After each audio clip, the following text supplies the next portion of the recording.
మంచిర్యాల జిల్లాలో ఏఐటీయూసీ 4వ జిల్లా మహాసభలు నిర్వహించారు. ఈ నేపథ్యంలోనే ఐపీ చౌరస్తా నుండి బెల్లంపల్లి చౌరస్తా వరకు ర్యాలీ చేపట్టారు. ఈ సందర్భంగా మధ్యాహ్న భోజన కార్మికులకు సంబంధించిన కాంగ్రెస్ వేతనాలు పెంచుతాము అంటూ ఇచ్చిన హామీలను నెరవేర్చాలని ఏఐటీయూసీ డిమాండ్ చేస్తోంది. మోసపూరిత హామీలే తప్ప పెంపు చెప్పట్లేదని ఏఐటీయూసీ రాష్ట్ర అధ్యక్షుడు వాసిరెడ్డి సీతారామయ్య విమర్శించారు. అంగన్వాడీలకు హామీ ఇచ్చిన విధంగా 18,000 రూపాయల వేతనం, కార్మికులందరికీ కనీస వేతనం 26,000 రూపాయలు అమలు చేయాలని డిమాండ్ చేస్తూ మహాసభల్లో తీర్మానాలు ఆమోదించారు.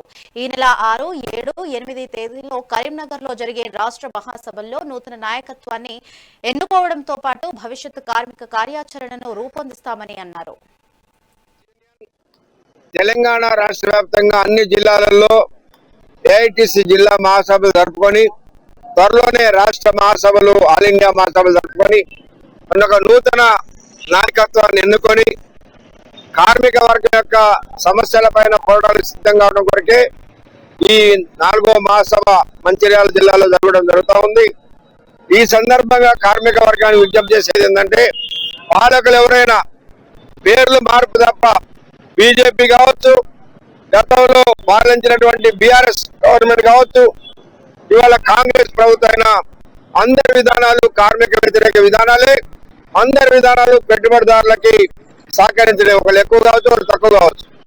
ముఖ్యంగా మోడీ ప్రభుత్వం 100 సంవత్సరాలుగా కార్మిక వర్గం పోరాడి సాధించుకున్నటువంటి 44 కార్మిక చట్టాలను రద్దు చేసి 4 కోడ్లు తీసుకొచ్చి భవిష్యత్తులో కార్మిక వర్గానికి పోరాడే శక్తి లేకుండా, సమ్మెలు లేకుండా చేయడం కొరకే ఈ చట్టాలు తీసుకొస్తా ఉన్నారు. అదేవిధంగా ఇవాళ కాంగ్రెస్ పార్టీ కూడా గత బీఆర్ఎస్ ప్రభుత్వంలో కార్మికులకి 10 సంవత్సరాలు కనీస వేతనాలు పెంచలేదు, మేము వస్తే కార్మికుల వేతనాలు పెంచుతామని చెప్పారు. కానీ ఇవాళ కాంగ్రెస్ పార్టీ పెంచినటువంటి వేతనాలు కూడా కేవలం కార్మికులు ఇప్పుడు తీసుకున్నటువంటి జీతాలే. ఏదైతే బేసిక్ డిఏ కలిపి అదే పెంచడం అని చెప్పేసి కార్మికులకు ఇచ్చేశారు. కాబట్టి ఈ మోసపూరితమైన ప్రభుత్వ విధానాలకు వ్యతిరేకంగా కార్మిక వర్గం పోరాటాలకు సిద్ధం కావాల్సిందిగా ఏఐటీసీగా విజ్ఞప్తి చేస్తా ఉన్నాం.